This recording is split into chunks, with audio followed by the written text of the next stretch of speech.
Good morning. దేవుని మహాకృప వలన ఈ నూతన సంవత్సరంలో గత మాసమంతా 31 రోజులు కాపాడబడి ఇదిగో ఫిబ్రవరి 1వ తారీఖు వచ్చేసాం.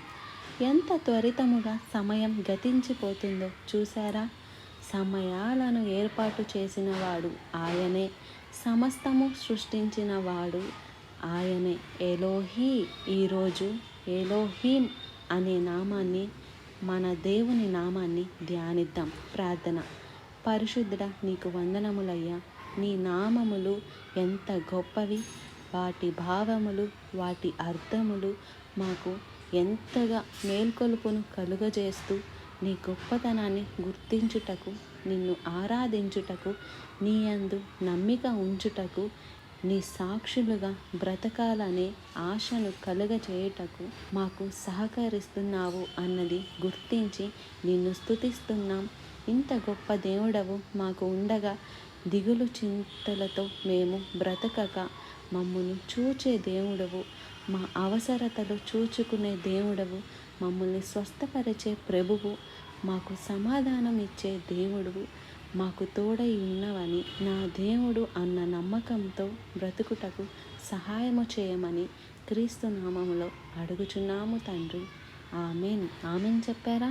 మరి కొంత రోజులుగా మనం దేవుని నామాలను, హీబ్రూ నామాలను, పేర్లను మనం ధ్యానిస్తున్నాం. మరి పేర్లు మనం గుర్తిస్తున్నప్పుడు దేవుడు అంటే ఒక చిన్న రూపంతో లేదండి.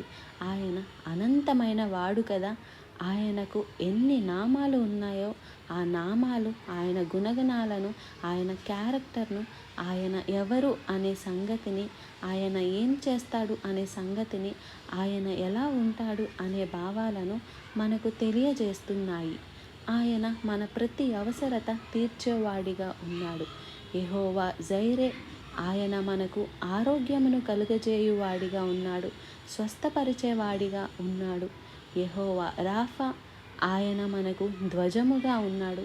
యెహోవా నిస్సి, ఆయన మనకు సమాధానం ఇస్తా అన్నాడు, సమాధానం ఇచ్చువాడిగా ఉన్నాడు. యెహోవా షాలెం, ఆయన మన మధ్యలో ఉన్నాడు.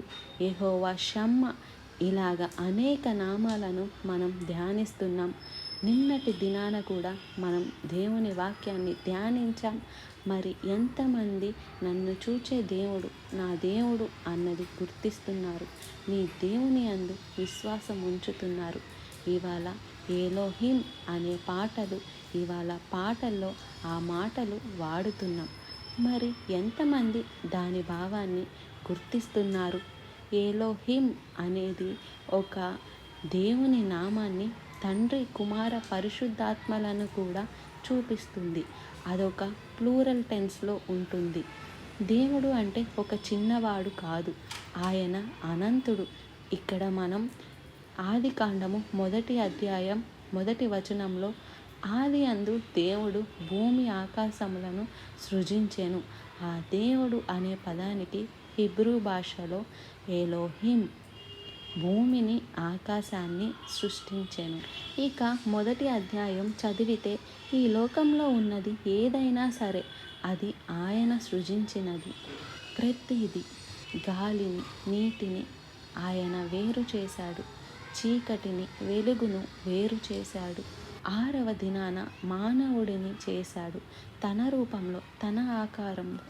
26వ వచనంలో చూస్తే దేవుడు ఎలోహిం, మన స్వరూపమందు మన పోలిక చొప్పున నరులను చేయుదుము, వారు సముద్రపు చేపలను, ఆకాశ పక్షులను, పశువులను, సమస్త భూమి మీద ప్రాకు ప్రతి జంతువులు ఏలుదురుగాక అని చెప్పెను.